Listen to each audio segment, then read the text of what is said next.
Mtazamaji, tuko hapa kuzungumzia mada yetu inayosema changamoto juu ya utekelezaji wa umiliki ardhi, na hii ni changamoto ambayo inawakumba Watanzania walio wengi, lakini hasa kwa upande wa jinsi ya kike. Yaani wanawake wengi hasa wa vijijini wao ndio wadau wakubwa wa kilimo. Utakuta yeye ndio analima kwa bidii sana, pengine na watoto wake, lakini analima shamba la baba, analima shamba la mume, analima shamba la kaka. Yaani yeye mwenyewe ile si ardhi yake. Na hii inatokana na pengine kutokukosa tu elimu.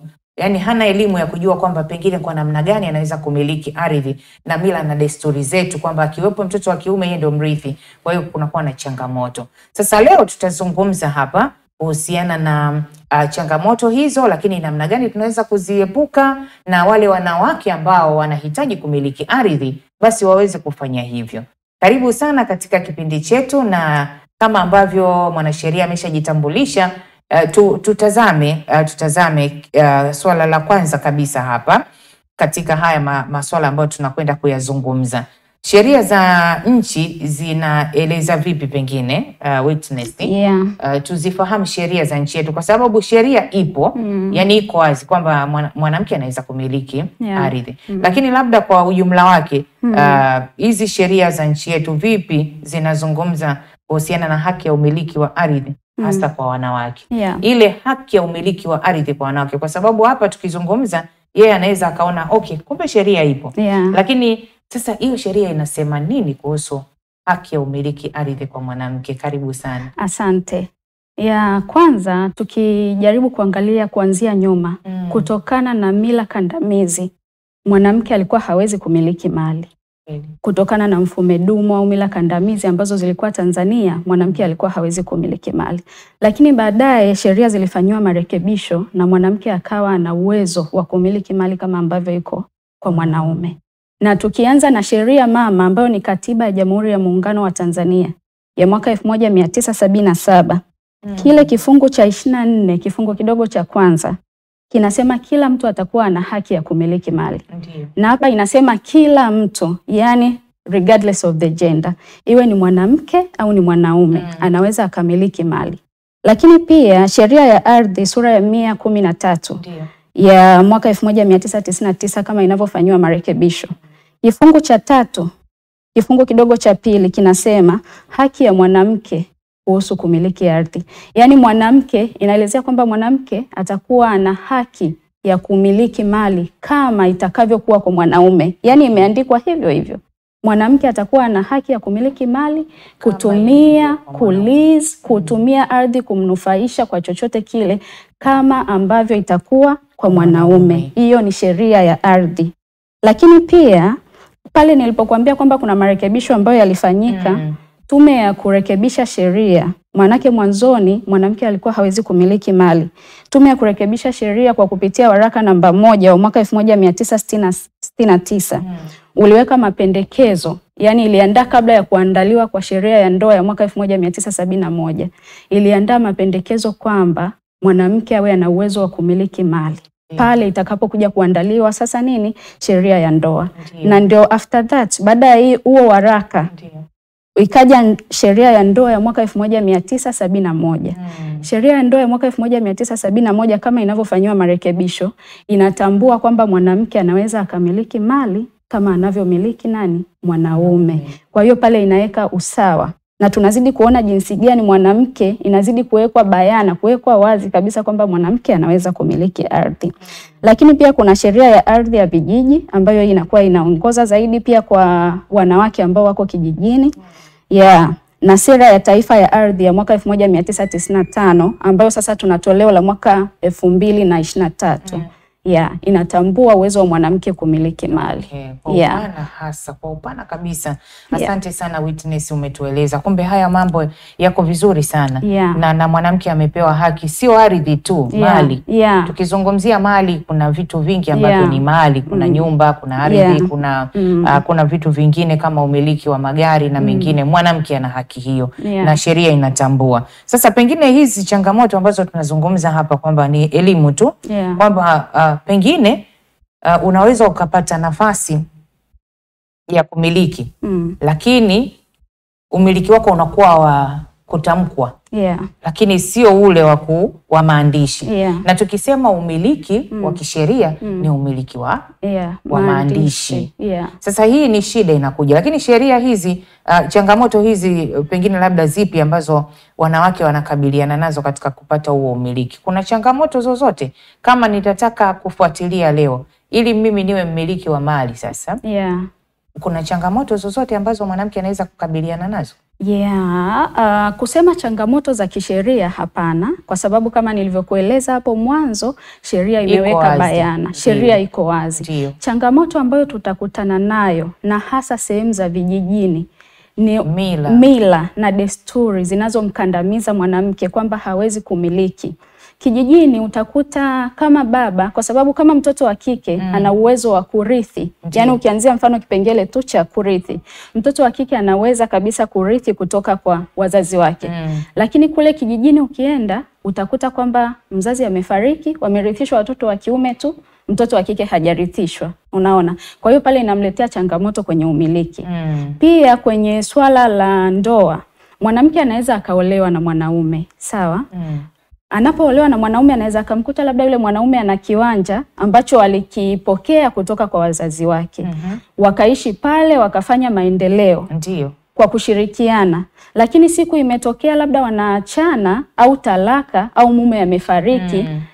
Wale wajomba watakuja, kaka mtu watakuja, wanamfukuza mwanamke kwa namna ambayo hawezi kuchukua kitu chochote. Na kumbuka kwamba ile ardhi ilikuwa haki ya mwanamke. Yani kwamba hii ardhi labda ilikuwa ni ya kwetu, kwa sababu kwenye sheria za ndoa ukimkuta mwanaume na ardhi ni ya kwake yeye mwenyewe, haikuhusu. Lakini na ardhi ni ya kwako pia, inakuwa ni separate ownership. Sawa. Yani mnapoingia kwenye ndoa, mnapooana, nikakukuta na separate property, ulikuwa unamiliki kiwanja au mimi ninamiliki kiwanja.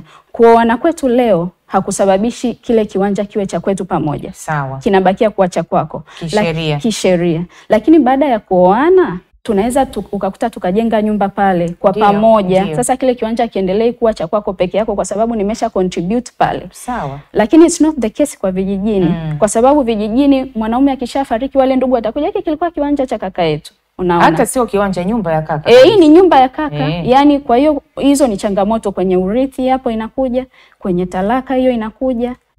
Kwa hiyo kuna situation kama hizo. Kwa hiyo changamoto zipo, lakini ni kwa upande wa mila na desturi. Changamoto. Kwa sababu hata mwanamke mwenyewe anakuwa mnyonge kutokana na kwamba ameona vizazi vya kwao kule.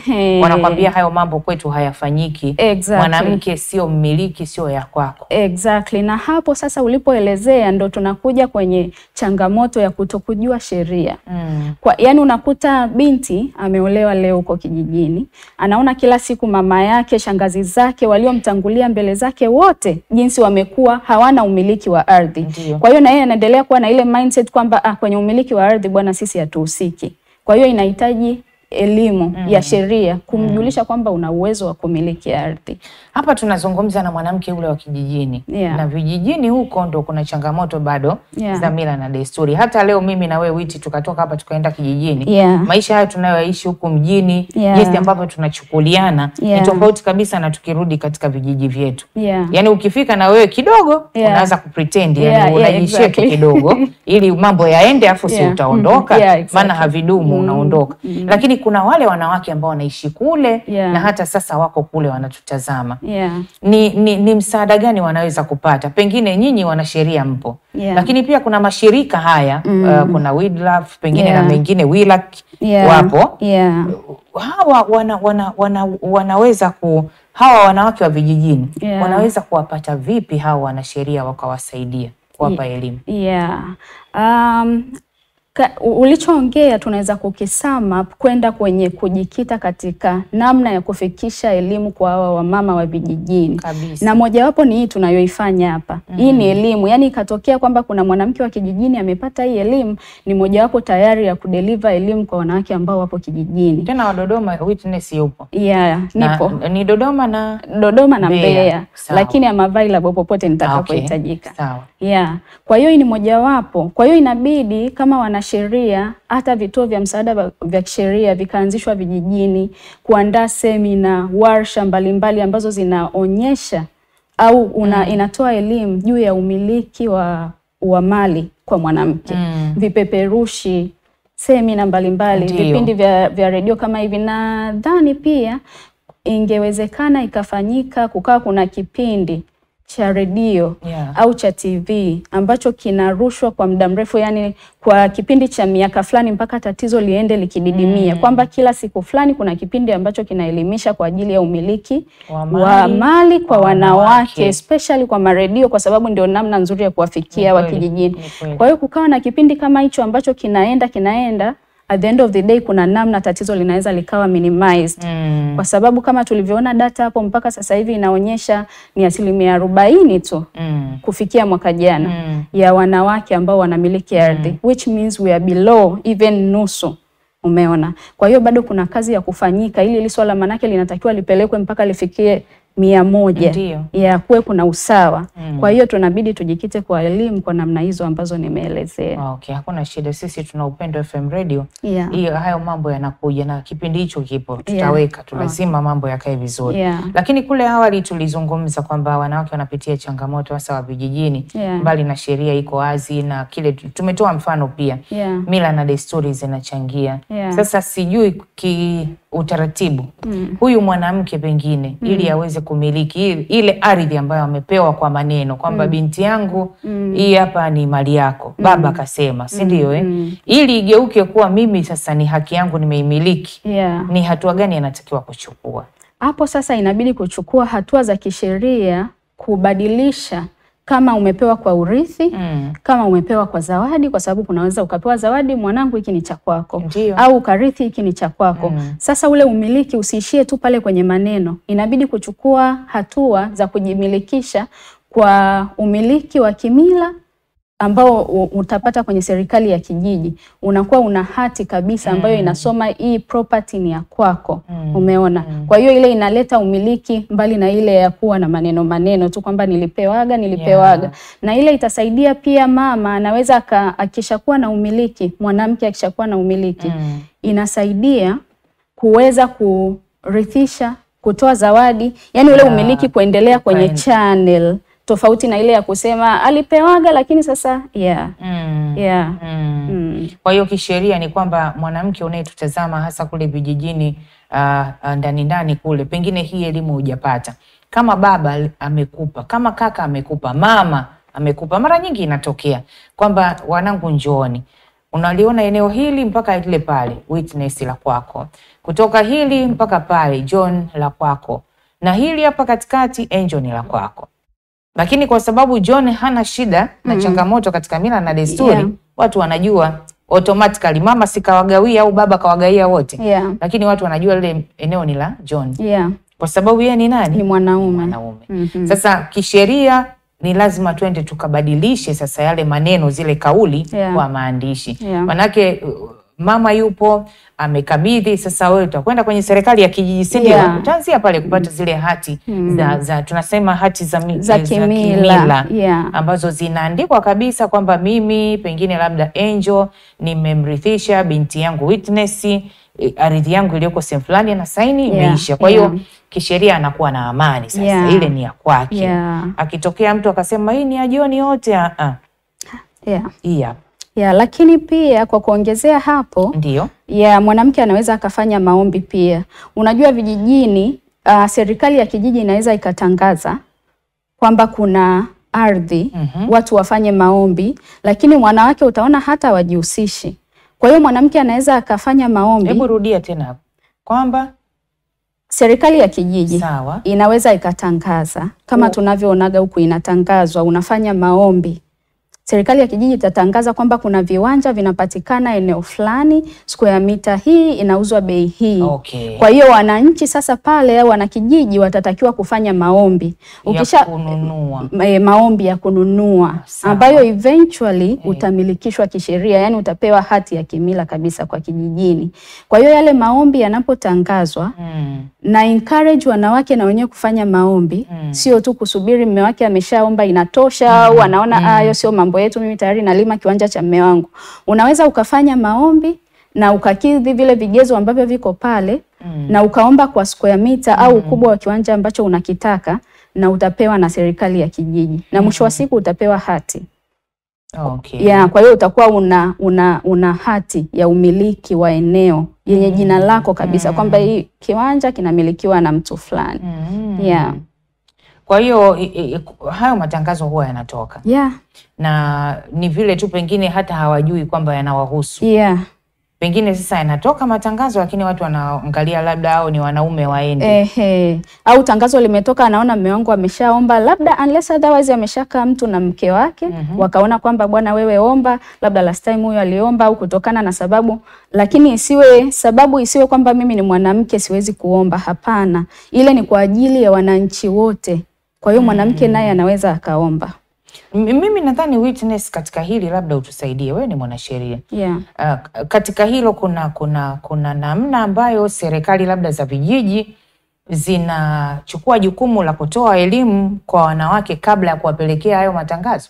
Sasa inategemea na kijiji husika, kama ni kitu ambacho kiko kwenye kazi yao kwamba tutakuwa tunatoa elimu na nini, lakini nadhani ni kitu ambacho kutoa elimu kabla ya matangazo.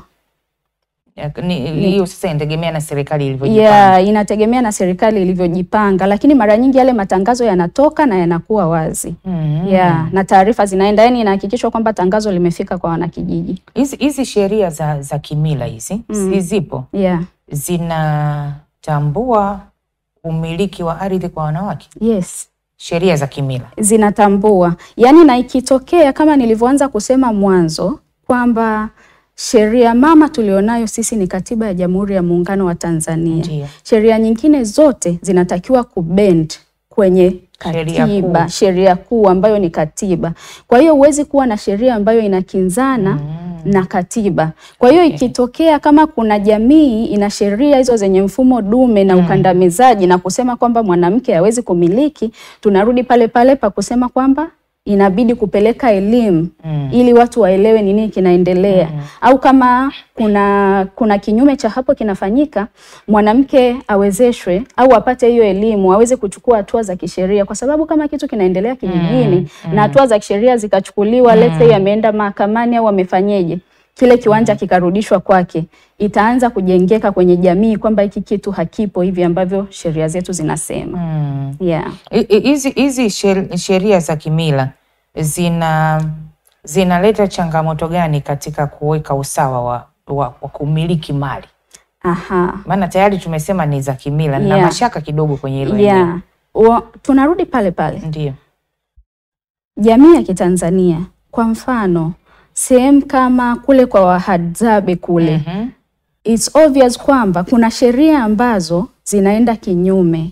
Ndio. Kwa hiyo zinaleta changamoto hasi kwenye mambo ya umiliki wa mali.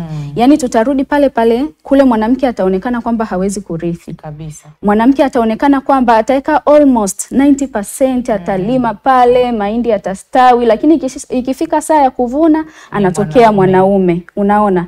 Itafika baba mtu anafariki, lakini mali atapewa mtoto wa kiume, zawadi nini na vitu kama hivyo. Kwa hiyo ile inaleta changamoto. Inaleta changamoto hasi kwenye umiliki wa mali wa wanawake. Mwanamke unayenitazama au unaitazama kipindi hiki kwa sasa, hakuna elimu ambayo ni bora ya kuisikiliza vizuri kama hii. Kwa sababu nilishawahi kukutana na clip kwenye mitandao ya kijamii, na hii sio Tanzania, ni nje ya Tanzania. Kuna mwanamke ambaye alilima shamba, yani kwanza mume alimtelekeza. Yeah. Baada ya kumtelekeza, sasa hizo ni story ambazo nimeona kwenye mtandao. Yeah. Ametelekezwa na mwanaume, na baada ya kutelekezwa na mwanaume akiwa na watoto wadogo, yule mama akaachwa peke yake. Kwa hiyo akaamua kulima kwa bidii sana. Kumbuka aliolewa, akakaa kwa mume, na lile eneo ni la mume wake. Mmiliki ni nani? Mume. Lakini baba alimwacha pale akaondoka. Kwa hiyo mama akapambana kulima ili watoto maisha yaende. Mungu akamsaidia. Akalima, akapata, akavuna. Yani Mungu aliitika, mavuno yakaja. Yule baba akakurupuka huko alikotoka. Akaja mpaka pale kuona ile hali, akamfukuza yule mama pale nyumbani. Unaona hivi, yani kama filamu, lakini ni uhalisia. Alivyomfukuza yule mama, hakukuwa na mtu yoyote wa kumtetea. Hilo sasa mimi ndio lilinifanya nijisikie uchungu sana. Kwa sababu jamii nzima mila ndio iko hivi. Na sio Tanzania, ni nje ya Tanzania. Kwa yule mama akaondoka tena kwenda akawa ni mtu wa kuhangaika hivyo. Ukifuatilia ni mpaka alivyokuja kukaa kuseto ni muda mrefu sana. Na hiyo yote sasa inakuwa katika hali ya umiliki. Mpaka akutana na watu ambao wanajua sheria wakamsaidia, wakaanza sasa kumwangalia kwamba anafanyaje pale anapolima ni kwa nani, na kama wamsaidie ili aweze kumiliki kwanza ardhi afu aweze kulima. Sasa katika hili ambalo tunalizungumza hapa, mtazamaji, hasa mwanamke, ni muhimu sana kuhakikisha kwamba nguvu zako unapoziwekeza unawekeza vipi. Yani kama hilo shamba basi ni lina jina la mume tu na wewe ndio umetelekezwa na watoto, tafuta wanasheria wapo wakusaidie namna na wewe ya kuonekana kwamba ni mmiliki, ili akija pale asije ukafukuzwa ukaonekana umelima juu ya ardhi ya mtu mwingine. Na wengine wanajenga, ukijenga mtu anakuja anakuambia hii ardhi ni ya kwangu, ondoka na nyumba yako. Kwa hiyo unakuwa mwanasheria anacheka, lakini ukweli hivyo vitu vipo na vinafanyika. Sasa tunafanyaje? Maana sheria za kimila haziwezi kuwa juu ya sheria ya nchi, katiba yetu. Zinatakiwa ziende mule mule. Lakini jamii inayotuzunguka huko vijijini bado wanakumbatia mila na desturi. Na wanawake wengi pia wanapitia changamoto.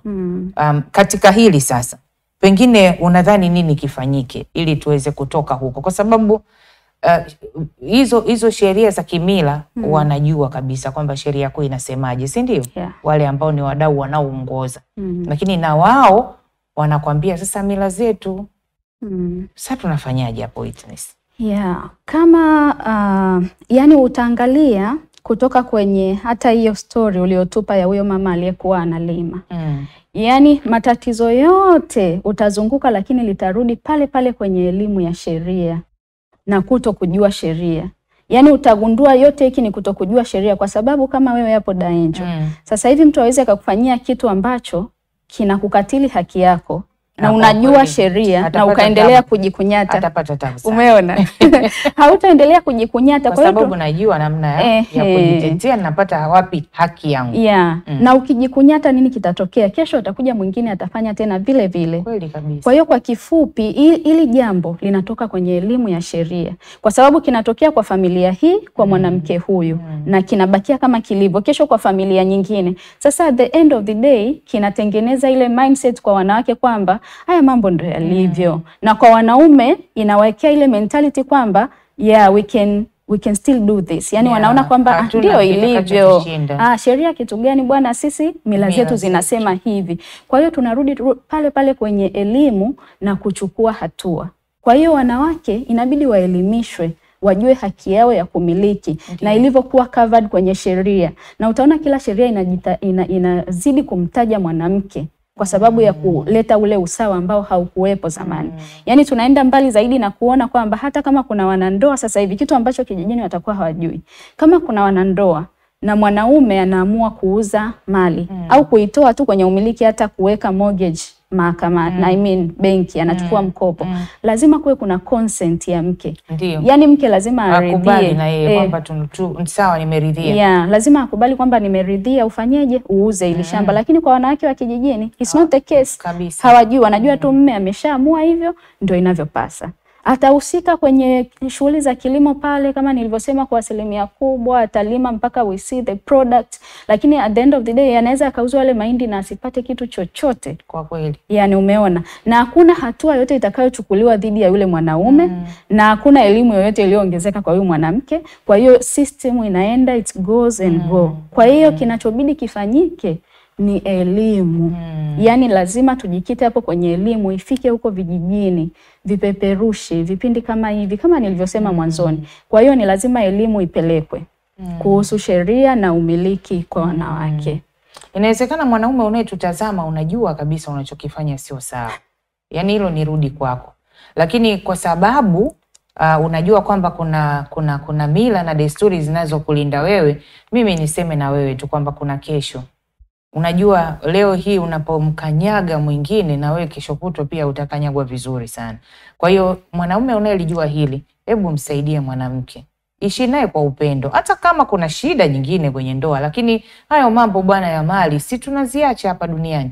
Kwa hiyo hebu tusaidiane, kwa sababu mimi Witness nina uhakika hao viongozi pia wa serikali za vijiji wengi wao wanajua haya mambo, asilimia kubwa kwa sababu wao si viongozi lakini na wao wanarudi kuona mila zina usemaje, wanasema mila ndio zinavyotaka bwana. Lakini ukweli ni kwamba wao ndio walitakiwa wasimame kuwasaidia hao wanawake wa kule vijijini ili wapate haki zao.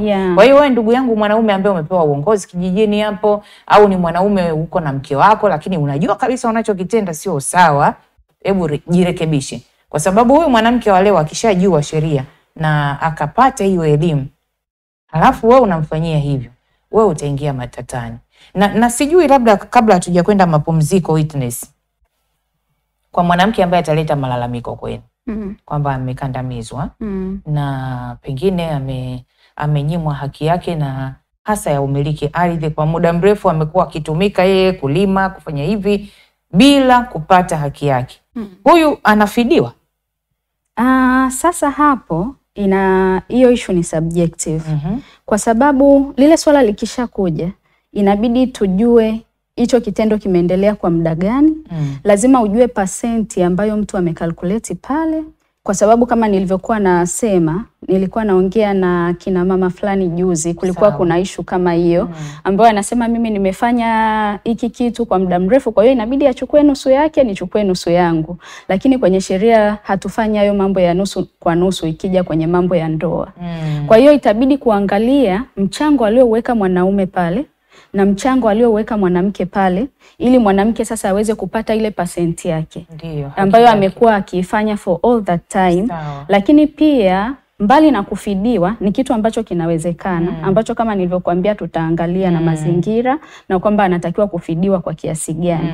Lakini mbali na pale, pamoja na kufidiwa, lengo letu kubwa sasa ni kumweka huyu mwanamke huru, aweze kumiliki na kuweza kuzalisha. Yani aweze kutumia ile ardhi kwa manufaa yake, kwa kuzalisha, kwa kukodisha, kwa kujenga, kwa kufanyaje, ile ardhi iweze kuwa productive kwake. Sawa. Kumbe sheria haiko nusu kwa nusu.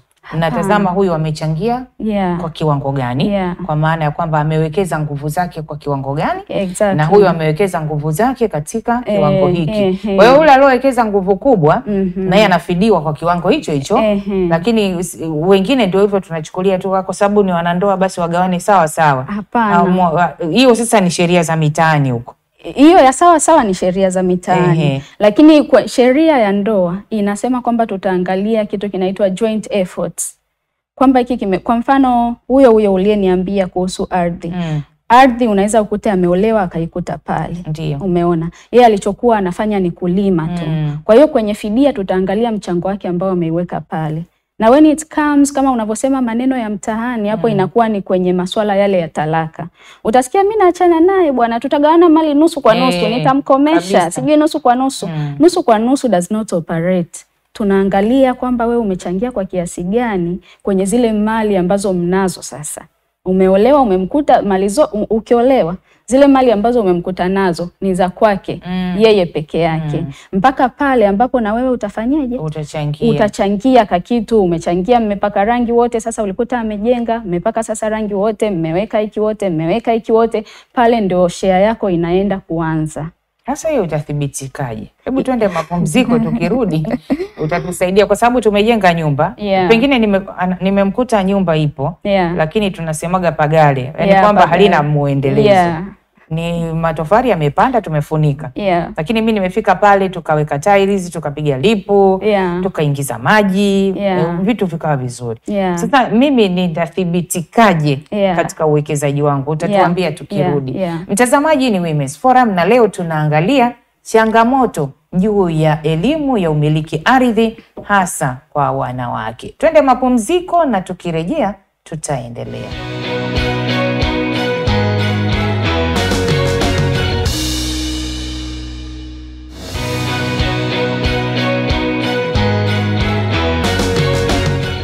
Mtazamaji, kama mwanasheria alivyosema hapa, mimi inanipa ukakasi. Nitajuaje kwamba huyu mwanamke amechangia kwa kiasi gani? hasa katika hiyo ya kuendeleza vile ambavyo umevikuta. Kisheria mnajuaje sasa? Sasa inapokuja kwenye swala la ushahidi na kuthibitisha, mazingira huwa yanakuwa mengi. Kuna ushahidi wa kimazingira, kuna ushahidi wa documents, kuna ushahidi wa watu, kuna mafundi ambao walikuwepo site wanajua kabisa wewe hii nyumba tangu inajengwa mpaka iwe hapa huyu hakuwepo. Mafundi nao tunaweza kuwatumia. Ndio maana utasikiaga mtu fulani ameitwa shahidi mahakamani, ujue ni mazingira kama haya. Ya, lakini pia unaweza ukute mmefanya maendelezo ambayo ile property labda ambayo iko kwenye mgogoro ina thamani let's say ya milioni 100. Lakini wewe tukiomba salary slip zako, mshahara unaolipwa, tunaona kabisa huwezi kufanya hiki kitu. Yaani kwamba umekifanyaje, we'll have to explain. Kwa hiyo kuna mazingira tofauti ambayo yataleta mahakamani ni swala la kuprove. Anayeweza kuprove kile anachokisema, kwa sababu mahakama haiamini maneno. Ni kweli. Anaweza kuprove kile kitu anachokisema ndio ambaye mahakama itakuwa in favor, kwa sababu mahakama haikuwepo pale mgogoro ukitokea. Kwa hiyo wewe una kazi ya kuihakikishia mahakama hiki kitu ni hivi na kilikuwa ni hivi. Tutapataje pasenti? Ndio hivyo. Kwamba kwenye swala la yani itakuwa ni mazingira, watu, documents, receipt, vitu kama hivyo. Ushahidi unakuwa ni mwingi. Lakini kwa wanawake wengi hiyo ni waoga. Kufikia situation kama hiyo wanaona basi bora tu niache. Kuna namna inafika hata mahakamani unaona tu bwana vyovyote itakavyokuwa. Lakini you will have to prove kwamba wewe umecontribute kitu gani kwenye ile mali. Sawa, tumalizie hapo kwa leo. Kuna maswali mengi lakini tumalizie hapo. Tutapata muda mwingine na wewe Witness bila shaka.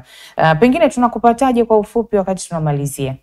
Kama nilivyosema mwanzo, mimi ni managing partner wa Aquila Attorneys ambayo iko Mbeya na Dodoma, lakini mikoani pia ninapatikana. Kwa haraka tu, namba zangu za simu ni 0659 22 77 11. 0659 22 77 11. Lakini kwenye mitandao ya kijamii unaweza ukanipata Instagram kwa jina la Advocate Witness au ADV Advocate, ADV_Witness. Ninapatikana kwa njia hizo. Asante sana Witness. Asante. Mtazamaji, tumefikia tamati ya kipindi cha leo. Tulichokuwa tunazungumza hapa ni juu ya changamoto katika elimu ya umiliki ardhi hasa kwa wanawake, na mwanasheria wetu ametufafanulia vizuri hapa studio. Bila shaka umepata kitu cha kuanzia, lakini pia tutamuomba Witness aje wakati mwingine kwa ajili ya ufafanuzi zaidi. Mimi ni kushukuru sana. Namba inayopita kwenye runinga hapo utaitumia kwa ajili ya maoni ya kipindi hiki na wale ambao mtataka kutangaza nasi. Lakini pia kumbuka tunapatikana katika mitandao ya kijamii kwa jina la Upendo Media. Mimi utanipata Instagram na Facebook kwa jina la Angel Samuel MC Odo. Asante sana. Nikutakia wakati mzuri na siku njema.